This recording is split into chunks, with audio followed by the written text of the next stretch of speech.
Hello बच्चों, आप सभी का स्वागत है हमारे चैनल पर। तो बच्चों, हमने पिछली क्लास में अपनी एक्सरसाइज 3.4 में प्रश्न 6 को कर लिया था। इस क्लास में हम प्रश्न 7 को करते हैं। तो जिस प्रकार से प्रश्न 5 प्रश्न 6 किया था, ठीक उसी प्रकार से प्रश्न 7 को करते हैं। तो प्रश्न 7 हमारा है, क्या लिखा है, निम्नलिखित समीकरण का व्यापक हल ज्ञात करना। ठीक है ना, व्यापक हल हमने आपको बताया है क्या होता है। ठीक है ना, तो हम क्या प्रश्न है पहला लिख लेते हैं। प्रश्न 7 3.4 में प्रश्न 7 है, क्या है दिया गया है, साइन, देख लो क्या लिखा है, sign 2x plus cos x। ठीक है ना, sine 2x plus cos x equal to 0। ठीक है बच्चों, हमें दिया गया है। ठीक है ना, हम क्या कर रहे हैं, इसको सॉल्व कर रहे हैं। ठीक है ना, यानी हल कर रहे हैं। तो दिया गया लिख लिया पहले, अब करेंगे चूंकि। ठीक है ना, चूंकि हमें मालूम है, क्या मालूम, साइन 2x बराबर क्या होता है, 2 sine x into cos x होता है।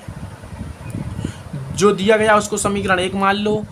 चूंकि साइन 2x बराबर 2 sine x into cos x होता है। ठीक है ना, हम लिख लो समीकरण 1 में मान रखने पर, तो साइन 2x की जगह पर क्या रखेंगे, 2 sine x into cos x, trigonometric formula है। ठीक है ना, तो बच्चों 2 sine x into cos x plus cos x पहले था वो लिख लिया इक्वल टू 0। अब हमें क्या बच गया है, देख लो यहाँ से दोनों जगह से क्या है, x कॉमन आ, कॉस एक्स कॉमन आ, कॉस एक्स कॉमन आ रहा है, तो 2 sine x plus 1 equal to 0 बच गया। बस वही प्रोसेस एक क्या करेंगे, अब करेंगे यहाँ पर लेंगे 2 sine x plus 1 equal to 0, इसको 0 के बराबर करेंगे और कॉस एक्स को 0 के बराबर करेंगे। ठीक है ना बच्चों, तो बच्चे इसको सॉल्व करते हैं और सिंपली करते हैं। तो इसको सिंपली करने के लिए 2 साइन x इक्वल टू -1 हो जाएगा। ठीक है ना, अब हमें ये देना साइन x लेना है, तो साइन x इक्वल टू -1/2 हो जाएगा। हमें मालूम है साइन x बराबर 1/2 किसका मान होता है, तो माइनस साइन 30 का मान होता है। लेकिन बच्चों देखो फार्मूला क्या होता है, हमें फार्मूला मालूम है, sine x equal to sine y, sine x equal to sine y। तो दो ही प्लस में होते हैं, लेकिन यहाँ पर क्या है, माइनस में, तो इसको पहले हम प्लस में बनाएंगे। ठीक है ना, तो क्या करेंगे बच्चों, देखो साइन x इक्वल टू जो हमारा, इसको हम कैसा लिख सकते हैं, इसको लिख सकते हैं साइन, यहाँ पर लिखते हैं π/6 लिख सकते हैं। कहाँ के क्यों लिख सकते हैं, क्योंकि पाई इक्वल टू कितना होता है, 180 डिग्री होता है, इसलिए हम क्या करें, 180 डिग्री अपॉन 6 करें तो कितना आ जाएगा, 30 आ जाएगा। जो हमारा 30 डिग्री था, 30 को हम क्या लिख सकते हैं, π/6 लिख सकते हैं। अब बच्चों देखो हमें मालूम है साइन की बात कर रहे हैं, तो साइन जो होता है तृतीय चतुर्थांश में, किसकी बात कर रहे हैं, तीसरे चतुर्थांश में कैसा होता है, ऋणात्मक होता है। कैसा, ऋणात्मक होता है।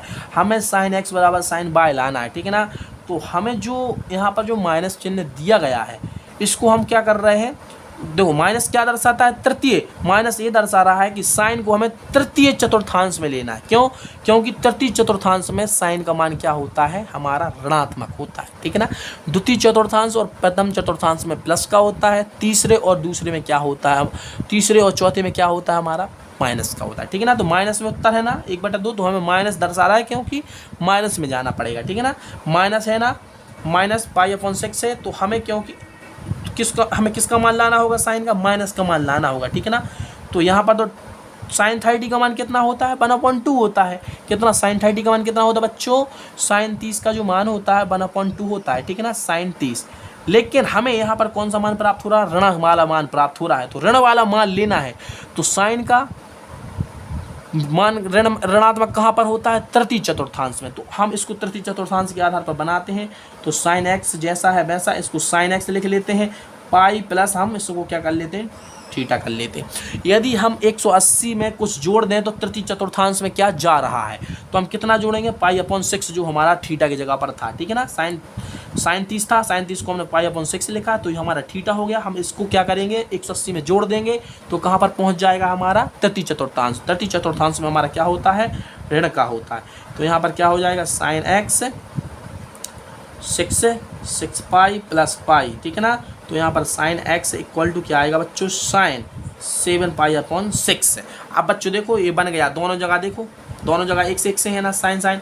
अब जितना जो हमारा मान दिख रहा है आपको 7 π/6 है जो मान, तो देखो इसमें मान भर के देख लो।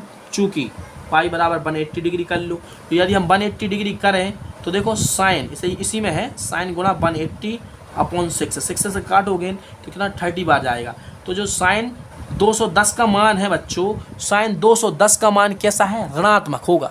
देख लेना आप, साइनी जो होती है ना, हमने साइनी बनवा दी है, उसमें साइन 210 का मान कैसा होगा, ऋणात्मक होगा। कितना आएगा, साइन 210 का मान होता है -1/2 होता है, ठीक है ना। और हमें 1/2 लाना था, 1/2 लाना था, लेकिन 1/2 यहाँ पर 30 का मान था, हमने किसका बना लिया, 210 का बना लिया, क्योंकि 210 माइनस का होता है।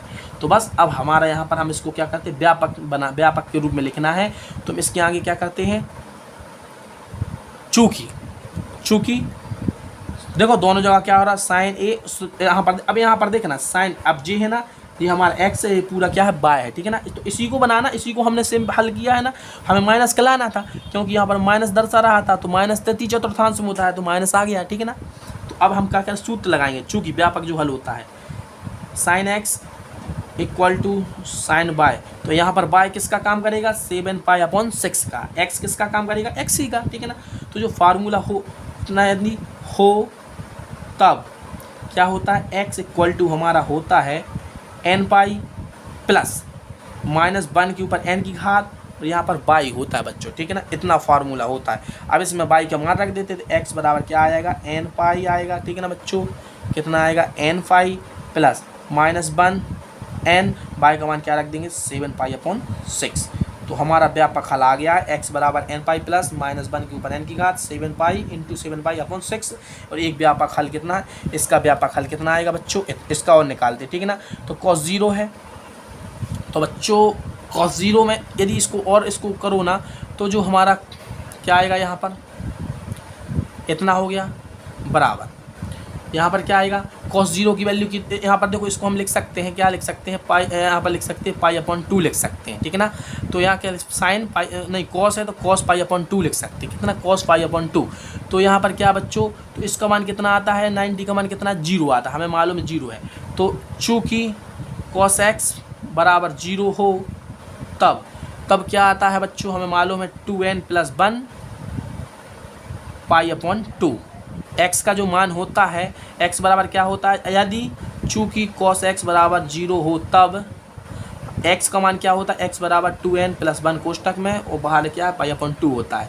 तो बस इसका जो सॉल्वलेशन होगा कितना, इतना होगा, और जो हमारा इसका व्यापक हल इतना आया। तो मिलती है अगली क्लास में, तब तक के लिए जय हिंद, जय भारत।